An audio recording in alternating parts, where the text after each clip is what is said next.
Kamu tau gak demokrasi liberal itu di tahun berapa?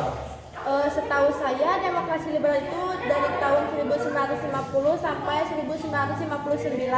Tapi saya itu tidak tahu jadi dalam demokrasi liberal itu tentang apa saja. Jadi di dalam demokrasi liberal itu ada dua era. Yang pertama era multipartai dan parlementer.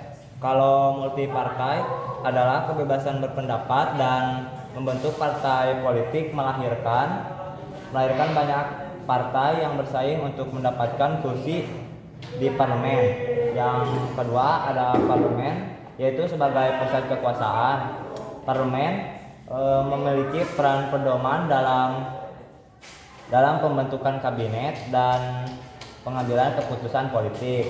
Dan yang ketiga itu ada Perdana Menteri sebagai kepala pemerintahan. Jadi Perdana Menteri itu memimpin kabinet dan bertanggung jawab kepada parlemen. Dan yang terakhir itu ada pemilihan umum yang bebas dan adil. Nah, di sini masyarakat memiliki hak untuk memilih wakilnya di parlemen masyarakat. Pemilihan umum yang demokratis. Nah, namun tetapi demokrasi liberal di Indonesia itu menghadapi beberapa kendala. Yang pertama, instabilitas politik.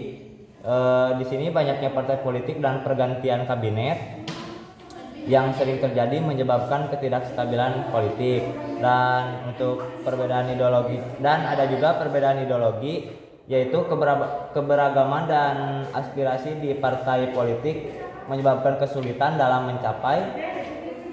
mencapai konsensus dan membuat kebijakan yang efektif. Dan yang ketiga itu ada kesenjangan sosial, yaitu perbedaan ekonomi dan sosial di masyarakat juga menjadi faktor penyebab ketidakstabilan politik. Nah, jadi itu yang ada di dalam masa demokrasi liberal tersebut.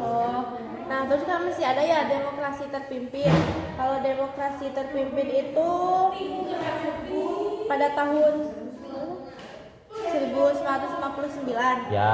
Nah, kamu tahu gak dalamnya jadi itunya teh kayak gimana? Jadi peristiwa yang ada di dalamnya itu seperti apa? Nah, kebetulan saya itu kurang mengerti dan kurang banyak untuk memahami isi di dalam hal tersebut. Jadi paling saya cuma tahu tahun dan kejadiannya doang. Jadi kedua sistem politik ini memiliki kelebihan dan kekurangan ya di masing-masingnya. Ya. Ya, jadi demokrasi liberal memberikan kebebasan politik, kalau demokrasi terpimpin memberikan stabilitas politik. Ya, itu. Jadi begitu.